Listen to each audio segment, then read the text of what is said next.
Greetings from Secret of Family Recipes. Welcome back. I hope you have been well. I have designed today's episode a bit differently. Today, we are having a guest chef on our show.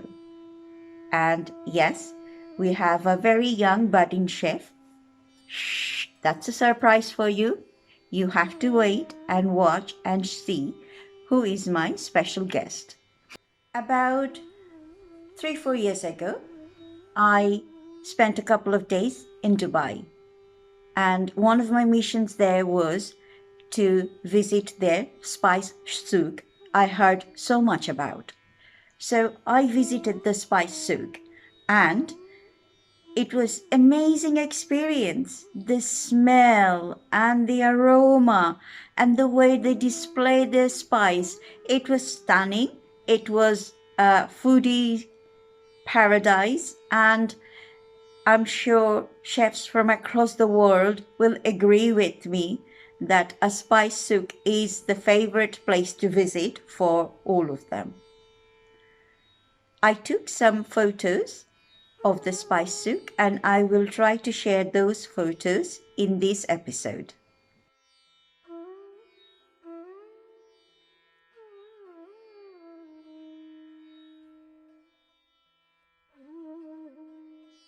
From the spice souk, I bought spice mix for shawarma chicken.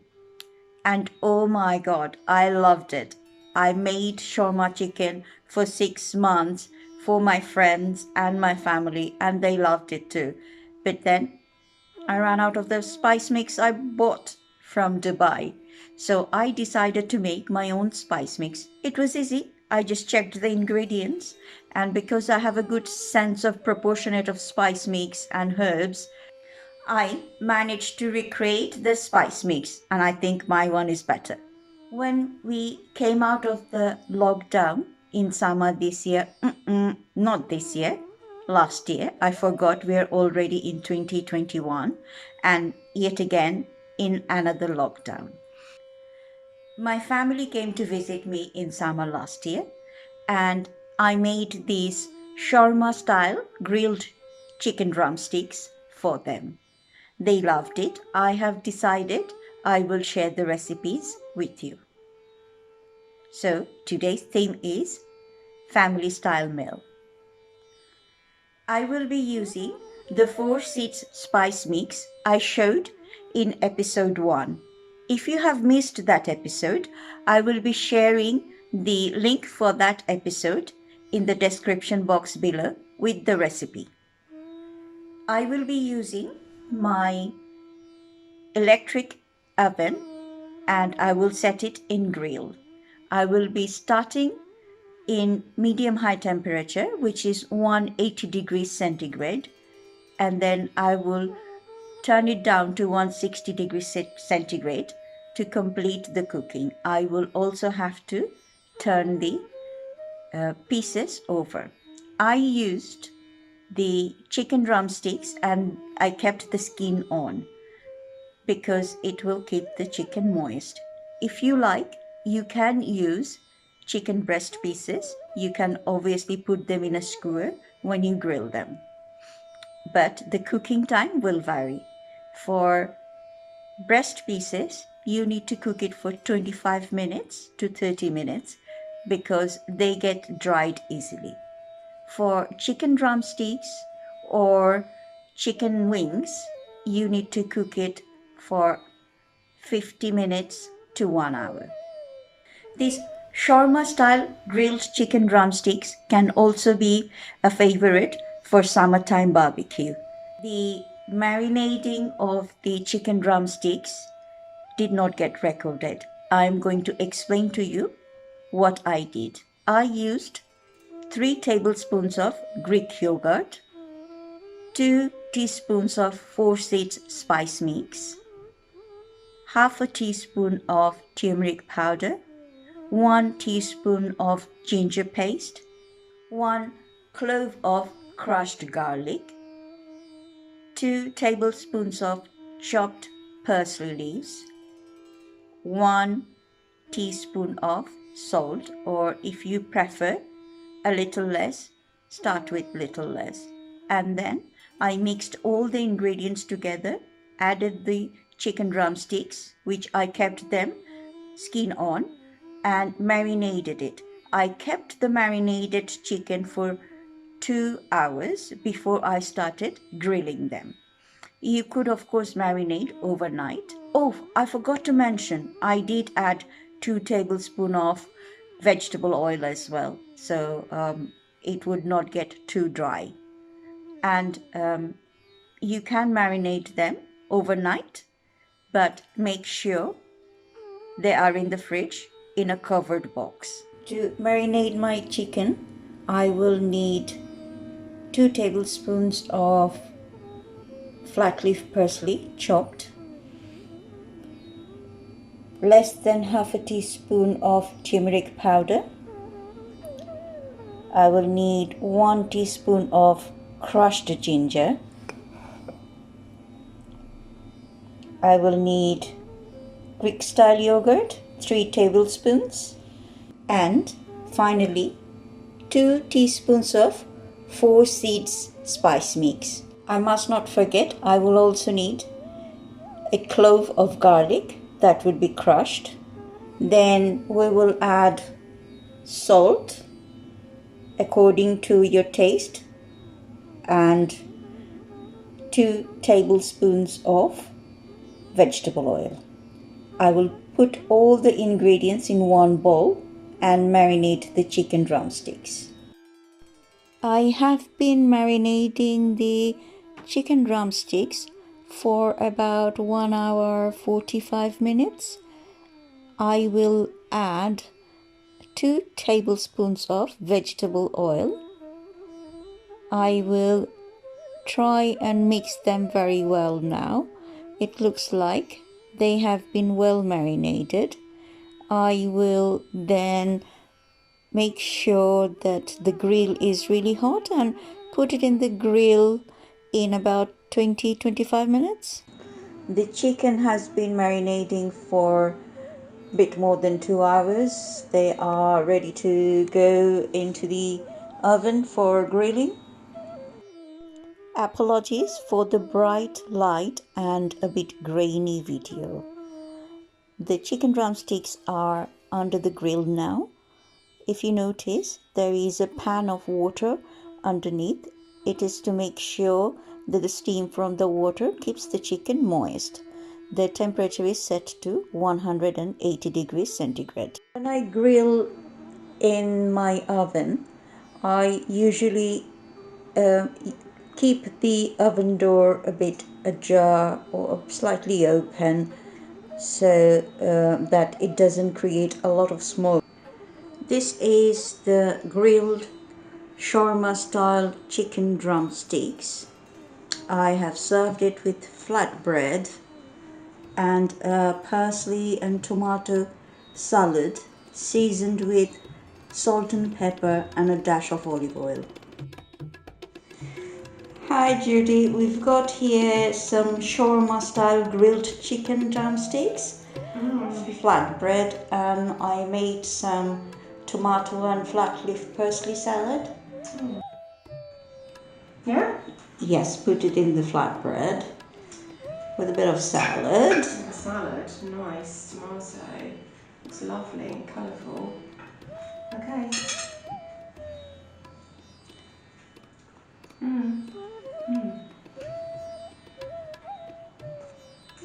That's really delicious. What have you got on the drumsticks? They taste really nice. It's the 4 spice mix that I am showing. Nice and spicy. And the coolness of the tomatoes is nice with it, and the sweetness as well.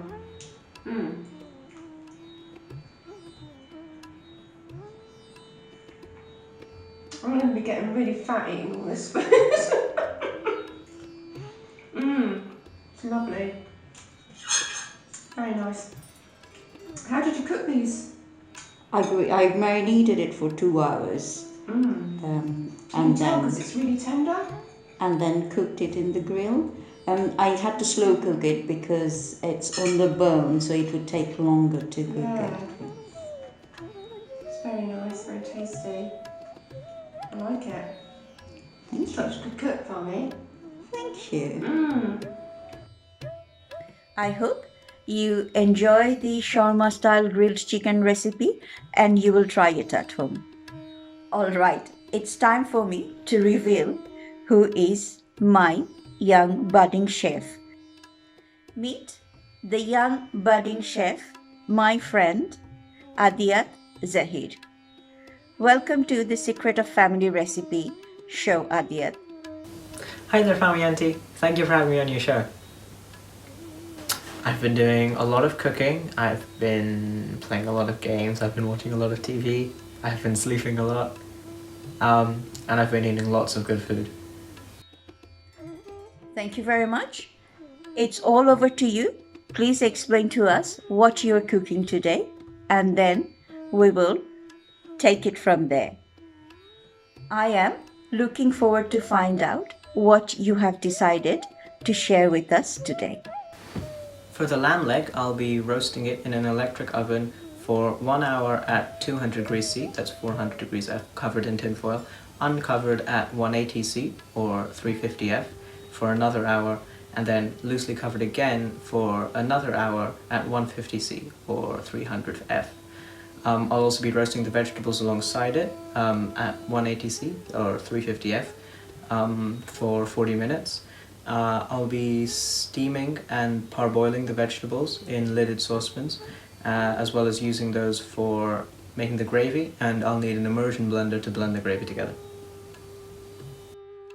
Today I'm going to be making a garlic and rosemary lamb roast with roast potatoes, honey roast parsnips and steamed broccoli, served with an onion gravy. To start, I'm going to prepare my garlic and rosemary butter. First, I'm going to need 100 grams of softened butter. To soften butter, you can either leave it outside for a few hours, or speed soften it in the microwave. To do this, simply put it in the microwave for 10 seconds, turn it, microwave for 10, turn, microwave, and repeat until it's soft to touch. Alright, with the butter I'm going to roughly chop 1 head of garlic into small chunks. I'm also going to tear and chop up 5 to 6 stalks of rosemary. The easiest way to do this is to hold the stalk away from you and run your fingers down to tear off the leaves, and then run your knife through it a few times. Then I'm going to mix this all together with the butter. I'm going to cover this with cling film and leave this out to rest for at least 10 minutes so that all the flavours can really get to know each other. While the garlic butter is resting, I'm going to score the lamb. This is quite a violent process, so I've got to be careful. Using a sharp knife, I'm just going to push it into the lamb to create lots and lots of holes into the meat for the flavours to run into. Make sure to get all areas of the leg, both the front and back and all of the sides. Just keep stabbing the lamb leg until you've got plenty of holes covering the surface. The final step of preparing the lamb is to season it. I'm going to take my garlic and rosemary butter and start applying it to the lamb. Don't be afraid to get your hands dirty, this is quite a labour-intensive process. Slowly massage the butter over all the surface of the lamb, trying to get an even covering on all sides. While I'm doing this, I'm also going to stuff the holes in the lamb leg with garlic and rosemary. Don't be too gentle, as you will have to work the meat a little bit before the garlic will snugly fit into the holes. Once I've done that, I'm going to add any other herbs and spices to the lamb which I'd like to. I've gone quite simple today. I'm definitely going to add some salt and pepper, but I'm also going to add a healthy shaking of paprika, and I'm going to grate a little bit of lemon zest over the top to add some zing. You can add whatever you want to in this step. Just gently massage all of these spices in with the butter. If you're preparing dinner for the in-laws or have guests coming round, this can all be done the night before. I'm just going to leave the lamb to rest until I'm going to put it into the oven, in about 2 to 3 hours time. To cook the lamb, I'm preheating the oven to 200 degrees Celsius, or 400 degrees Fahrenheit. While the oven is heating, I'm going to get started on the vegetables. I'm going to peel and halve 1 kilogram of baby potatoes. I'm also going to peel and chop 4 large parsnips, although you can use more if you want to. Finally, I'll chop up 2 heads of broccoli by laying them upside down on the cutting board and cutting off the individual florets. Any florets which are too large, I'll chop in half. Once the oven is preheated, I'm going to cover the lamb quite tightly in tin foil and put it onto a rack with a roasting tray. It'll be important to put the lamb on a rack with a roasting tray beneath it, as this will allow us to collect any fat which drips down. Then I'm going to put it into the oven and set a timer for 30 minutes. While the lamb is cooking, I'm going to roughly chop 3 red onions. This will be used for the gravy. I'm also going to start preparing the potatoes and parsnips.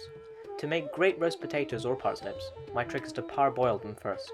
I'm going to put the potatoes into a pot and cover them with enough cold water so that they are submerged. I'm going to do the same for the parsnips and cover both pots with a lid and leave them on medium heat for about 10 to 15 minutes. You'll know the potatoes are ready when they show no resistance when stabbed with a paring knife. At this point, I'll drain the potatoes and place them in a large bowl. I'll do the same for the parsnips. You'll know the parsnips are ready when they are just beginning to flex and aren't as tough. Now for the dressings. For the potatoes, I'm going with a very standard recipe. I'll add some salt, pepper, garlic powder, and a generous glug of olive oil. Don't skimp out on your seasonings, or the potatoes will taste very bland. Mix this well so that all the seasonings are well distributed. For the honey roast parsnips, I'm adding a tablespoon of flour, a tablespoon of honey, and a little bit of olive oil to keep it moist, and mixing this all up again. Make sure that no white patches of flour are visible, and that it's all mixed together thoroughly. By this point, my lamb leg has been in the oven for just about half an hour. I'm going to take it out of the oven and flip it. Be careful, it's extremely hot. Carefully turn the leg so that the other side is now facing up. At the same time, I'm going to take the onions I chopped up and put them under the lamb leg, into the roasting tray. This can be quite a difficult process, so don't be afraid to ask for a second pair of hands to help you out. I had Ma help me do this bit. Then put the tray and rack back in the oven at the same temperature for another 30 minutes. Make sure you set a timer. Now I'm going to steam the broccoli. You don't have to do this step right now, as the broccoli takes no more than 20 minutes to steam. Just put the broccoli into a pot with a little hot water and cover with a lid. I like to add salt and pepper to the broccoli after it's done steaming. Time to check on the lamb. After the lamb has been in the oven for another 30 minutes, take it out and unwrap it.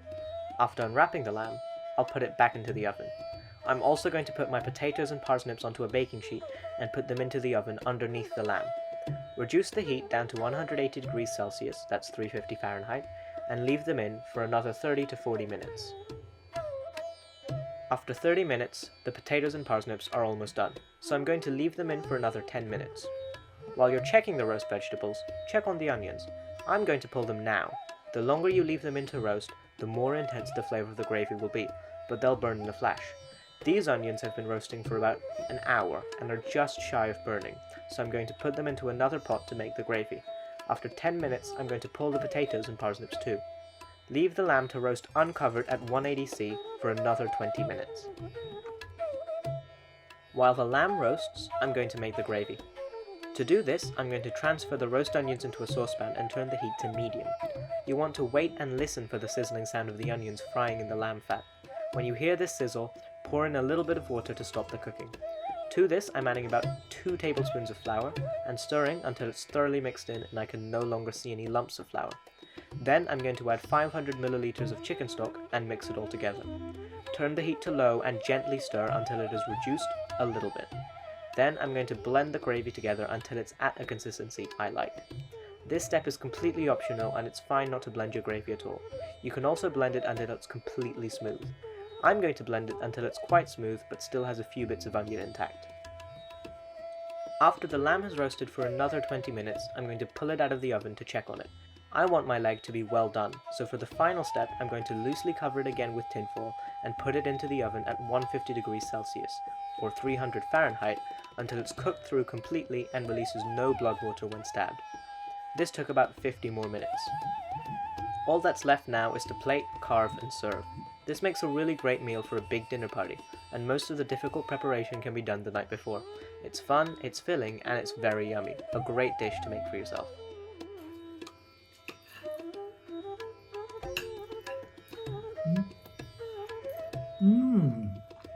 Just look at that. Oh no, it's lamb. Happy Valentine. It's really good.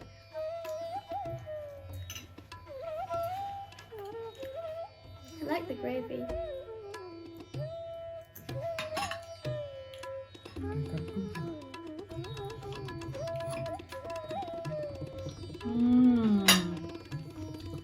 really nice, very tender, juicy.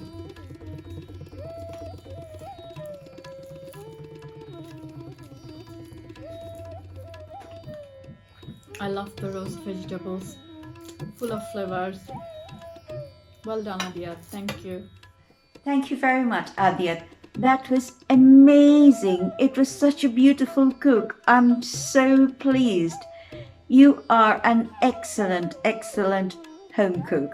I am looking forward to the future recipes you will share with us. It was wonderful to have you in our show. Viewers, I hope you enjoyed Adyat's recipe. Please write comments to encourage Adyat, and I'm sure he will be encouraged to bring more of his delicious recipes for our show. You will find the full recipe of today's episode in the description box below. Again, apologies, I could not show you how I marinated the chicken because I lost the recording. The recording actually didn't happen. And I hope the description I gave you is enough for you to make this shawarma style grilled chicken. Have you subscribed to our channel yet? If you haven't, please subscribe. And do not forget to press the bell icon if you really want to find out which recipe I will be sharing next.